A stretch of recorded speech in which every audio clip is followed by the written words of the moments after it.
too.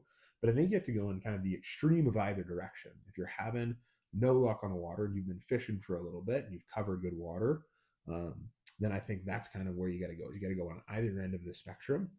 And what I'll do is I'll actually kind of do both of those simultaneously, right? So I'm on the water, I'm having a slow day, and I'm not having good luck. I'm normally fishing 2 or 3 nymphs if we're just talking nymph fishing, or I'm fishing 2 dries. Streamer game, I don't really do multiples as much, but you could. But let's say, I'm nymph fishing and I've got my 2 flies underneath, right? And I'm not having good luck. I'm going to snip both of those off. And then my first fly, I'm going to tie something bigger and kind of crazy patterns, right? And so I might go with, bright orange or, something with a hot collar, like a pheasant tail with like an orange collar is what I'll typically use. And it'll be like a size 12 or 14. So really big, more of like that stonefly size.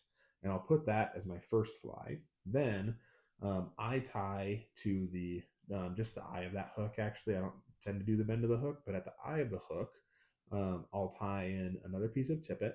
And then about 6 to 8 inches away, I'll tie something super small and super realistic. So I'll do, in this case, maybe a size 18 or a size 20 classic pheasant tail or like a midge pupa.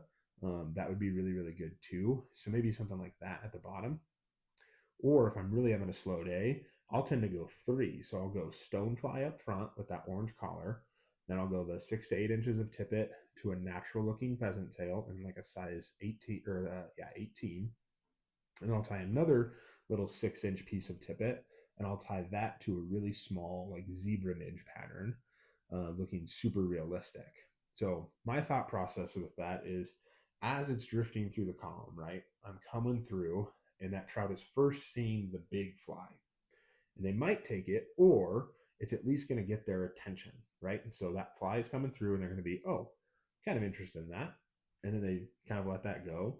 And then as those 2 realistic flies come in, they see those and they're like, oh, that's what I want.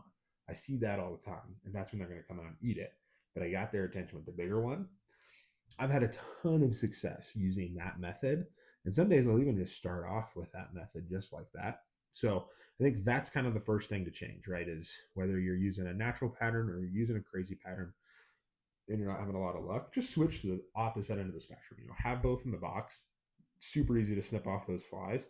And then you can just go from there. So number 1, look at changing your fly, adjust it, whether it's more natural, bigger, smaller, whatever it is. Just use the crazy opposite of what you're using right now.